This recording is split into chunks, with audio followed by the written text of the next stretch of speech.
नमस्कार बच्चों, सरस्वती विद्या मंदिर उच्च माध्यमिक विद्यालय पीलीबंगा की ऑनलाइन कक्षाओं में आपका स्वागत है।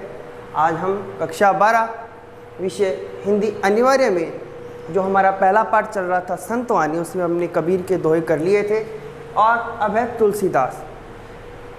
तुलसीदास के जीवन परिचय की संक्षिप्त बात ही बताऊंगा मैं आपको। क्या कि तुलसीदास जी का जन्म सन 1532 में बांदा जिला राजापुर में हुआ था। तुलसीदास जी की जन्म की छोटी सी कथा ये है कि तुलसीदास जी का जन्म अभुक्त मूल नक्षत्र में हुआ था। इस नक्षत्र में जन्म लेने वाला जो बालक होता है वो माता पिता के लिए हानिकारक होता है।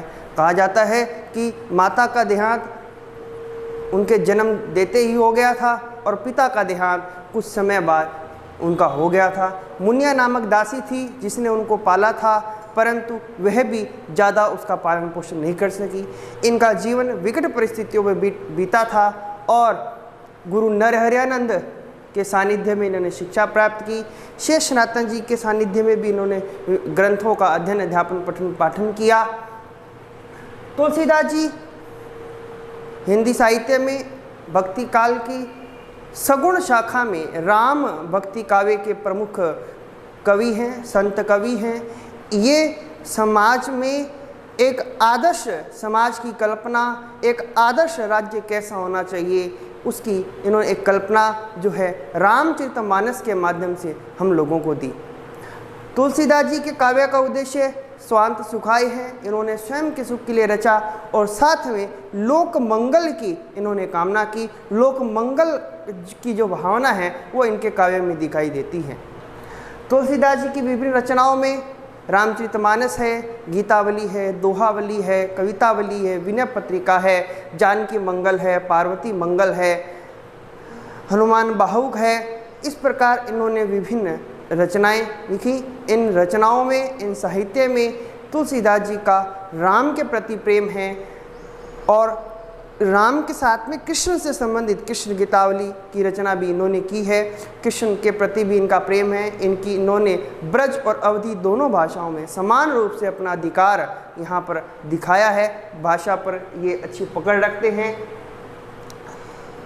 प्यारे बच्चों, तुलसीदास जी के परिचय को मैंने संक्षिप्त रूप में बताया है। विस्तृत रूप में एक अलग कक्षा हो गई जिसमें जो आपको मिल जाएगी।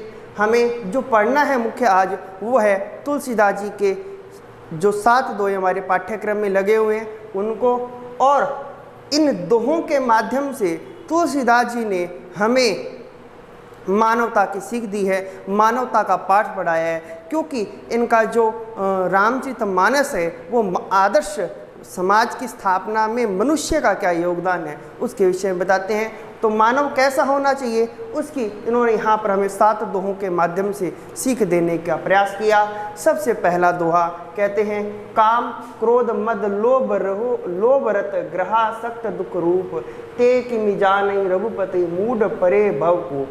क्या कि काम से, क्रोध से, मद में अहंकार, लोभ जो लालच होता है से, रत मैंने से डूबा हुआ जो व्यक्ति है, और ग्रहासक्त मैंने जो घर में अपने परिवार में ही सदैव आसक्त रहता है, परिवार के सुख में ही हमेशा व्यतीत करता है, ये सब के सब क्या है, दुख रूप है। तो यहाँ पर हमें दुख के जो साधन बताए वो बताए काम, क्रोध, अहंकार, लोभ, लालच और परिवार में अत्यधिक समय व्यतीत करना, ये हमारे जीवन में दुख के साधन है। तो कहते जो ऐसे व्यक्ति होते हैं तो वो क्या कहते हैं, ते किमि जाने रघुपति मूढ़ परे भवकूप। ते किमि मैंने कैसे जानेंगे रघुपति मैंने भगवान श्री राम की कृपा को, मूढ़ मैंने मूर्ख, परे मतलब पड़े हुए हैं, भवकूप इस संसार रूपी कुएं में। कि ऐसे जो मनुष्य हैं जो काम से, क्रोध से, अहंकार से, लोभ से और परिवार की आसक्तियों में जो आसक्त है वो लोग क्या है, मूर्ख हैं और इस संसार के रूपी कुएं के अंदर गिरे पड़े हैं। उनको क्या नहीं होगा, वे भगवान राम की, भगवान रघुपति की क्या है, कृपा को, उनके ज्ञान को, उनके आनंद को नहीं जान सकते हैं।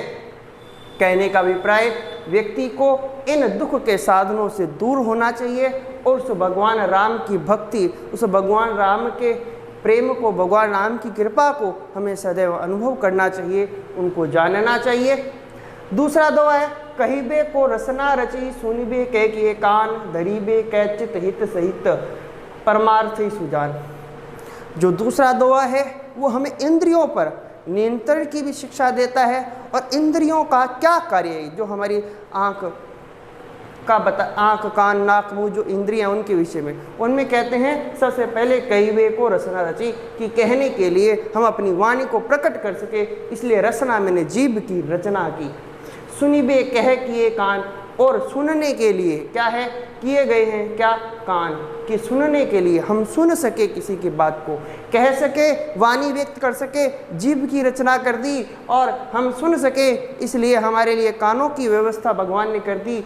धरीबे कह चित्त हित सहित, धरीबे मैंने धारण करने के लिए, हम इनको धारण कहाँ करें, तो हमारे लिए क्या है, ये चित्त की क्या कर दी, स्थापना कर दी, अर्थात ये मनुष्य देह का निर्माण भगवान ने किया। कहते परमार्थ ही सुजान। परंतु इन सब का हित सहित, इन सब का हित कब होगा, कब, जब हम परमार्थी, हम लोगों के कल्याण के लिए, लोक कल्याण और आत्म कल्याण दोनों की बात यहाँ पर तुलसीदास जी कहते हैं। कौन है वे सुजान हैं, वे संत हैं, वे सज्जन व्यक्ति तो हैं जो क्या करते हैं, अपने वाणी की, अपने कानों की और इस शरीर के माध्यम से क्या करें, लोक कल्याण करें, परमार्थ का कार्य करें, दूसरों का भला करें। ऐसी तुलसीदास जी मनुष्यों से क्या करते हैं, आशा करते, उम्मीद करते हैं। हमारा तीसरा दोहा है, तीसरा और चौथा दोनों दोहों में हमें सत्संगति का और बुरी संगति में क्या प्रभाव है उनके बारे में तुलसीदास जी बताते हुए कहते हैं कि तुलसी भलो सुसंगते, पोच कुसंगति सोई। क्या, तुलसी भलो सुसंग, क्या तुलसीदास जी कहते हैं कि भली है सुसंगति, क्या, अच्छी संगति से सदैव हमारा भला होता है और होगा। कहते हैं पोच कुसंगति सोई, बुरा है या बुराई बुरी है, क्या, कुसंगति, बुरी संगति वह हमारे लिए बुरी है। इसको समझाया है हमें किस उदाहरण के माध्यम से, देखें। नाव किन्नरी तीर असी, लोह बिलोकऊ लोई। क्या, नाव मैंने नाव होती है, किन्नरी वीणा का एक प्रकार है, तीर और असी, तीर मैंने तीर, असी मैंने तलवार होती है। लोह बिलोकऊ लोई, लोह मैंने लोहे से, बिलोकई मैंने बनाई जाती है। क्या, कि जिस प्रकार नाव और किन्नरी मैंने वीणा, ये भी लोह से बनाई जाती है और तलवार और बाण भी क्या है, लोहे से निर्मित है। परंतु उस लोहे का जो सुसंगति का प्रभाव है वो नाव के रूप में और वीणा के रूप में दिखाई देता है, और बाण और तलवार का प्रयोग कुसंगति के रूप में हमें दिखाई देता है। हमें जितनी नाव और वीणा प्रिय है उतनी हमें तीर और बाण प्रिय, तीर और वो तलवार हमें प्रिय नहीं है, मैंने बाण प्रिय नहीं है। बने तो दोनों एक ही धातु से है, लोहे से है, परंतु उसकी संगति का ही प्रभाव है कि वह अच्छी संगति है तो हमें अच्छी लगती है, अगर बुरी है तो वो हमें बुरा लगता है। चौथे दोहे में कहते हैं, राम कृपा तुलसी सुलभ गंग सुसंग समान, जो जल परे जो जन मिले कीजिए आप समान। यहाँ पर राम कृपा से, तुलसीदास जी कहते हैं राम की कृपा से सुलभ है। क्या, गंग मैंने गंगा और सुसंग मैंने सुसंगति, गंगा और सुसंगति दोनों एक ही समान है। यह भगवान राम की कृपा से, उस ईश्वर की कृपा से बहुत ही सुलभ है, सहज है, सरल है। हमें समझाते हैं कि गंगा में जो जल परे जो जल मिले, कि गंगा के अंदर जो भी जल आकर के मिल जाता है वह गंगा जल हो जाता है।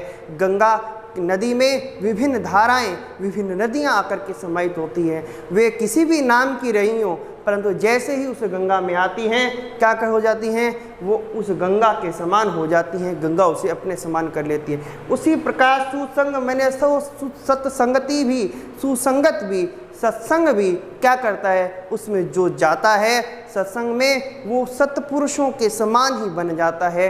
जैसे संत सत्पुरुष सत्संग करते हैं और जानने वाला व्यक्ति भी उन्हीं के आचरण को क्या करेगा, अपने जीवन में उतारेगा। तो सुसंगति का प्रभाव भी यहाँ पर हमें क्या किया तुलसीदास जी बताते हैं, और हमें भी क्या करना चाहिए, सत्संगति में रहना चाहिए।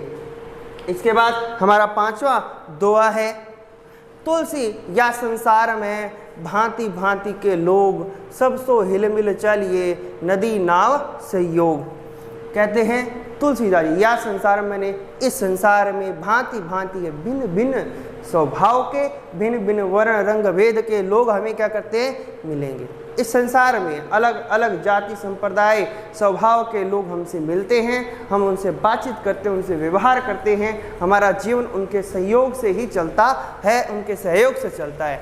तुलसीदास जी कहते हैं सब सो हिल मिल चालिए, सब सो मैंने सभी से हिल मिल करके हमें क्या करना चाहिए, चलना चाहिए। हमें किसी से किसी भी प्रकार की कटुता, द्वेष, अभद्र व्यवहार, विद्रोह, विरुद्ध किसी भी प्रकार की वाणी का प्रयोग नहीं करना चाहिए। कहते हैं नदी नाव संयोग, कैसे यहाँ पर क्या उदाहरण दे करके समझाया हमें कि किस प्रकार, जिस प्रकार नदी और नाव का प्रयोग जो मनुष्य है वो तब तक करता है जब तक उस नदी से पार जाना हो। जैसे ही हम उस नदी को क्या कर लेते हैं, पार कर लेते हैं, उस नाव का प्रयोग, उस नदी का प्रयोग हमारे लिए समाप्त हो जाता है।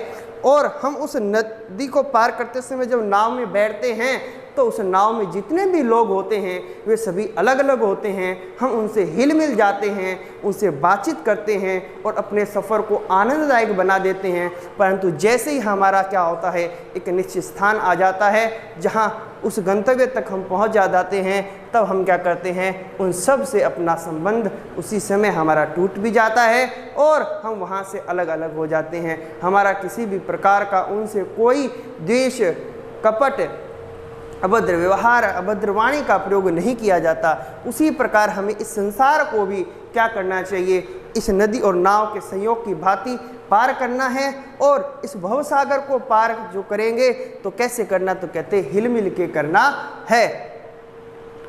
आगे है 6ठा दोहा, तुलसी पावस के समय धरी कोकिलन मौन, अब तो दादुर बोलई हमें पूछे कौन। अब गाय कि जब हमारी संगति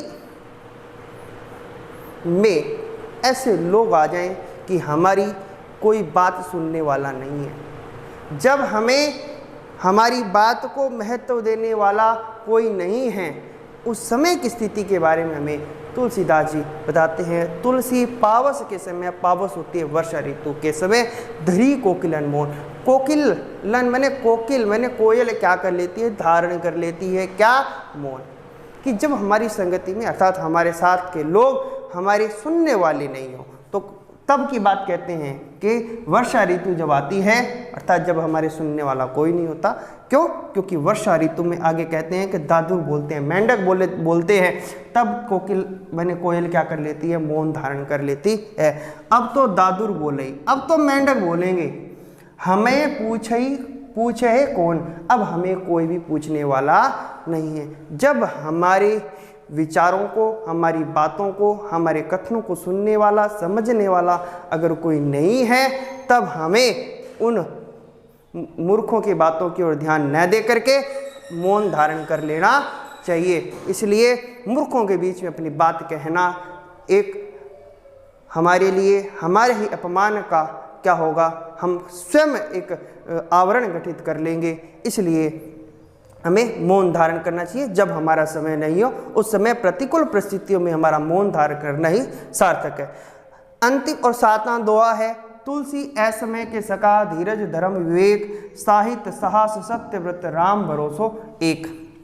अब तुलसीदास जी ने जो एक अंतिम दोहा है, इससे बहुत बड़ी गूढ़ बात हमें बताई कि जब हमारा समय विपरीत हो, जब हमारी परिस्थितियां हमारे अनुकूल नहीं हो, उस समय हमें किस प्रकार के व्यवहार करना चाहिए। तो कहते हैं तुलसी असमय के सखा, कि जब हमारा समय हमारे अनुकूल नहीं हो, उस समय हमारा सखा अर्थात हमारा मित्र कौन है, तो कहा धीरज मैंने धैर्य रखना चाहिए, धर्म मैंने धर्म का पालन करना चाहिए। तीसरी बात कही विवेक, मैंने विवेक कि क्या करना है और क्या नहीं करना, इसका निर्णय बड़ा सोच समझ कर करना चाहिए। हमारा कर्तव्य क्या है, हमारा अकर्तव्य क्या है, इसका ज्ञान हमें होना चाहिए, इसका ध्यान रखना चाहिए। फिर कहते हैं साहित्य, साहित्य मैंने साहित्य से श्रेष्ठ अच्छे ग्रंथों का हमें उस समय पठन पाठन करना चाहिए। साहस मैंने हिम्मत रखनी चाहिए। सत्यव्रत सदैव सत्यव्रत का अर्थात सत्य का पालन करना चाहिए। और अंतिम जो बात बताते हैं वो कहते हैं राम भरोसो एक, अर्थात हमें उस ईश्वर पर विश्वास रखना चाहिए। उस ईश्वर पर दृढ़तापूर्वक विश्वास रख करके हम इस बुरे समय को क्या कर सकते हैं, पार कर सकते हैं। इसलिए तुलसीदास जी कहते हैं कि धैर्य, धर्म, विवेक, साहित्य, साहस, सत्यव्रत और उस ईश्वर पर एक निष्ठ विश्वास ही क्या करता है, हमारे को इस कठिन समय में क्या करता है, सहायता प्रदान करता है। इस प्रकार तुलसीदास जी ने हमें इन 7 दोहों के माध्यम से 7 अलग अलग सीख प्रदान की और 7वें दोहे में भी हमें क्या कर दिया, 7 सीखें एक साथ प्रदान की हैं। वो हमारे मानवता के लिए श्रेष्ठ है, उनको हमें अपने जीवन में अपनाना चाहिए।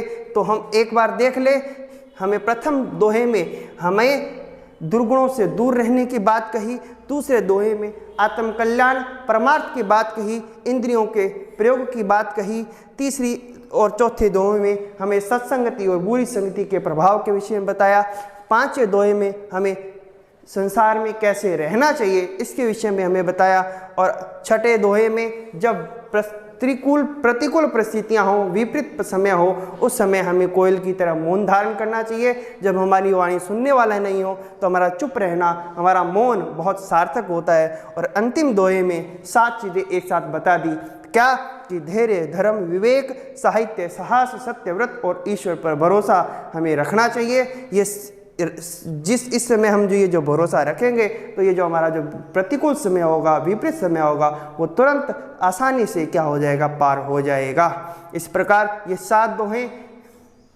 आप इन्हें पढ़े, पठन करें, अध्ययन करें, जीवन में उतारें। इसी के साथ आज की कक्षा में इतना ही। धन्यवाद।